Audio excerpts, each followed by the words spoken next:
Okay, I'm back. I'm heading to Yonge Street. We're going to go north of Yonge Street from College. Across the street there's Carlton Street. That's south on Yonge.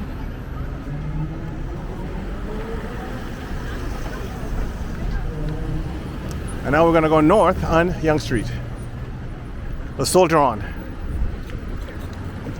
The wade through the crowd.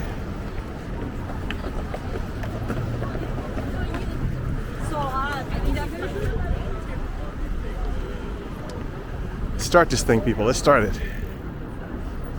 I'll stop here and do a quick pan.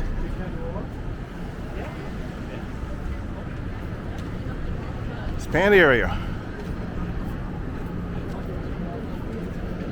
Okay, so let's start this thing. Oh, over a subway grate. Kicking up some nasties. Whew. I'll be taking a shower when I get home.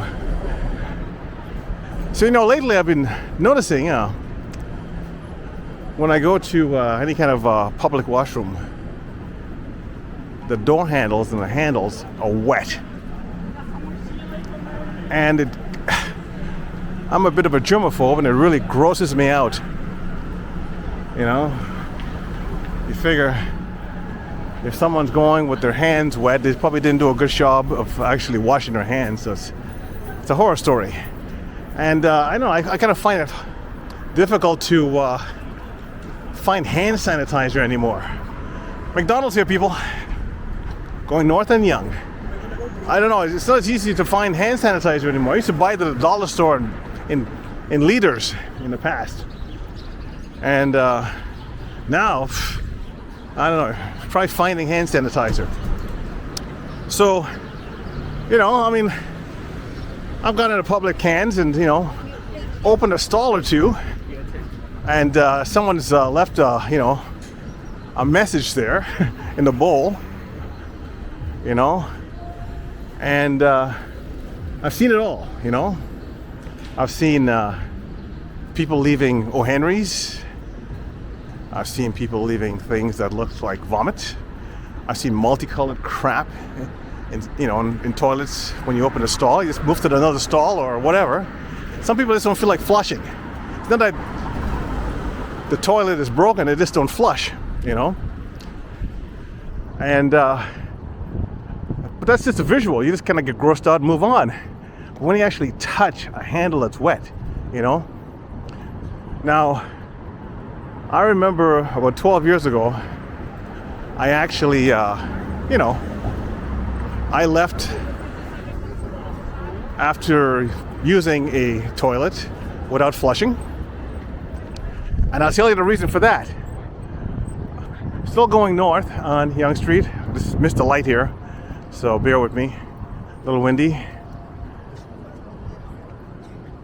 The day before that event happened, I think I'll break the law and run across the street without getting clipped, hopefully. I went to a place, I forget what place it is, and they had a special on pizza and spaghetti. It was a combination. It's like 12 years ago. It's like $12. They give you a medium pizza in this big vat, this big plastic vat of spaghetti and meatballs. It was like for a family of 4. So I took it and I figured, that'll last me like a week of good eats. What do we got here? Nails and Spa. A little fruit action there.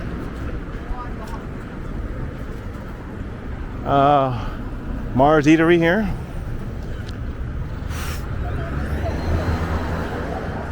A lot of good eats in this area here. So anyways, I took it home and I said, well, I'm going to start in on the pizza. I was watching a television show. What do we got here? Looks like a little bike shop thing happening here. I don't know what the prices are like. Fire truck. So I started in on the pizza. It was a medium pizza. And I said I'll, take a couple of slices, but I ended up eating the whole medium pizza. I said to myself, I'm definitely not going to be sleeping tonight because my sides were hurting, and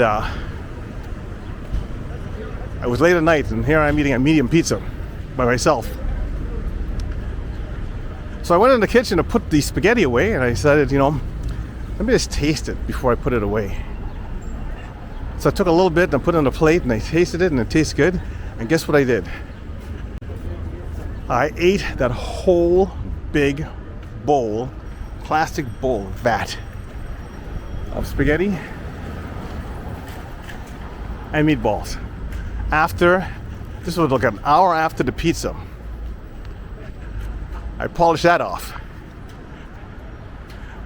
So now everything is hurting. I'm going, why did I do this? I could probably drop, everything, all my internal organs were hurting. I went to bed that night, didn't sleep very well, and got up cranky, felt ill. And somewhere around 2 o'clock the next day, 2 o'clock in the afternoon, my body said, you know what, dude, you put me through hell, but I'm going to give you a break. Let's go to the can and do a sit down. So I went to the can, sat down, and it was like Zen. It was like so relaxing. And then it happened. I started rolling logs. Not actually logs, one log. It kept going and going. And I couldn't believe. Let's do a pan of this area real fast. Without any stress whatsoever. And it started off going down in the bowl and around and around and around. And as I said before, I was just so relaxed. And I just felt getting emptier, getting empty and empty and empty, And this was in a public washroom. When I got up, I looked, and I couldn't believe what I saw. This had to be a world record. It had to be a world record. And I felt great. My body gave me a break. There was no stress. There was no, just everything is out. I'm like almost 10 pounds lighter. I have a world record in this bowl, to the point where the log was actually peeking out of the water. Now, you're probably wondering why I'm telling you this story, but it'll all make sense as we go on. So I think I said to myself, should I take a picture of this? Still in Yonge Street going north. Should I take a picture of this? And I said, no. I don't want that on my phone. But this is something that's very unique, and this has got to be a world record. Okay? So I decided to just leave it. Just leave it. I want somebody else to come in, take a look at this thing, and I'll bet you to this day there's someone talking about that right now when they walked into this particular stall and they saw this thing. Nice piece of artwork right there. Yeah, right. I don't know what that is, but somebody paid probably too much for it. So what I'm getting at is, when you do something like that and you can't believe it, it's like something so unique. That's a lot different than someone being nasty and not washing their hands proper and then taking their wet hands and putting it on the door handle, Irvin Avenue, people, right here. Red light. I think I'll cross without, trying to get clipped. And, for example, I did a vlog going down Elizabeth Street, and I ended up at Nathan Phillips Square. There's a couple of pieces of artwork there. There's a big blob of green. I might stick the picture up, but this is a big blob of green. I don't know what it is, with 4 points. Anybody could have done it. Just like someone took a big piece of green clay and made some kind of stupid blob and cost the city a lot of money. If they took that picture, I took a picture of that and what I did that day in that bowl, and asked people what's more interesting, I'll bet you 100% of the people would say what I did in the bowl that day was more interesting than that piece of artwork that's in front of City Hall. That green thing, you know what I mean? I don't know what it is. So, to reference this one more time, there are women, for example, who are like on a scale of 10, let's just say a 10, okay? And they come out of the shower, okay? And they see themselves and they say, you know what? How many women in this world have a body like they have? They're literally a 10 or 11 out of 10. They're human perfection, right? Only one person gets to see it, maybe their boyfriend, right? They know they're not going to have that body forever. They know it's, in no time it's gone. They only have it for a short period of time. That kind of incredibleness. So what they tend to do is they take selfies, tons of selfies. Actually, this is what they used to do. I'll tell you what they do now. But they take tons of selfies. It's all over their phone, and then they leave their phone out somewhere, knowing it'll get stolen. And then, if they're famous, it makes it to the internet, and they go, oh my God, someone stole my phone.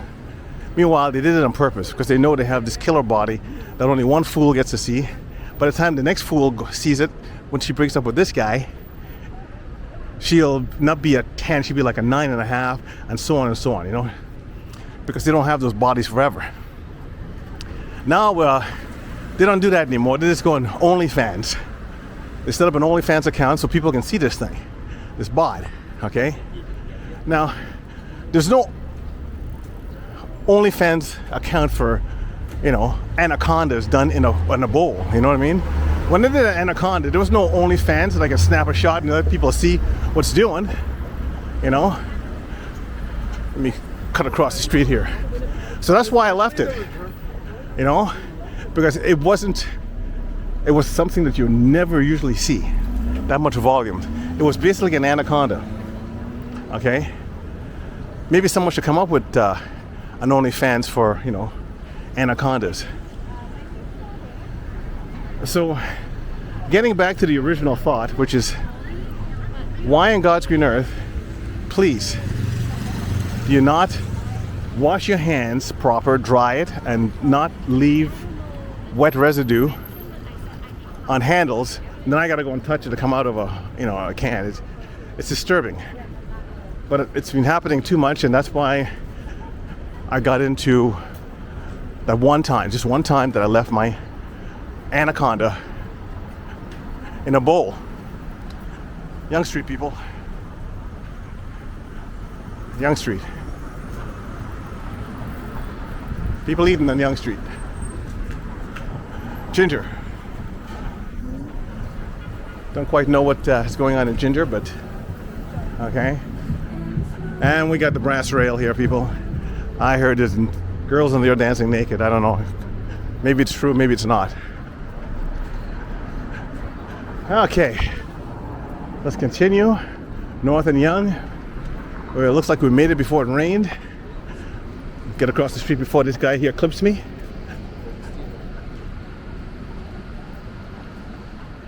And this here is Chick-fil-A. Still haven't tried it. Okay, and look at this baby here. Look at that.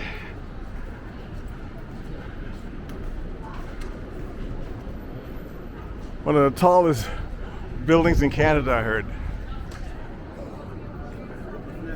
Anytime you do anything tall now, or something unique, or something really high, Dubai decides to make one of their buildings bigger. So It's only so high you can go, I guess. We're coming up to Bloor Street, people.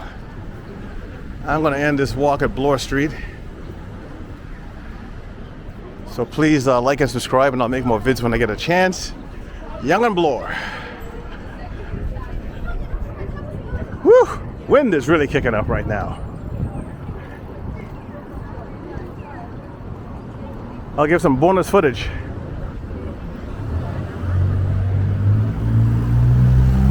Let's wait for the light here.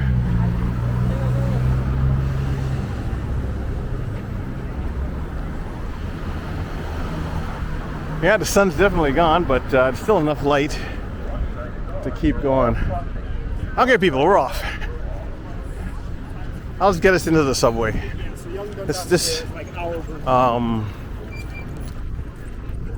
The walk is over and the vlog is over, but let's get you to the subway, and then I'll get myself on the subway and go home.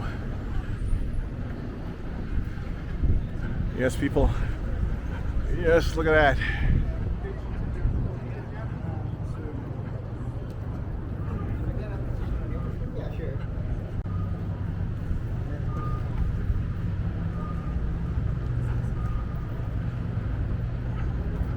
Pigeons, pigeons, pigeons.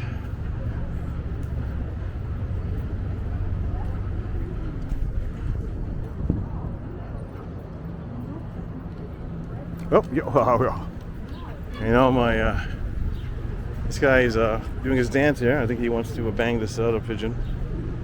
Anyways, let me get out of the way. I'll never cock block a pigeon trying to get his spring dance on there.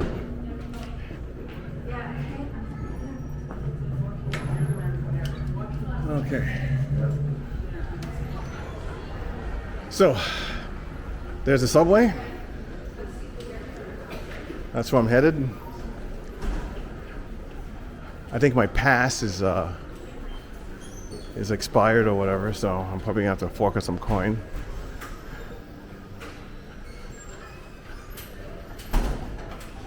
Let's get you right in there. Let's see if I can do this here. Oh. Somebody. Okay. And we're in.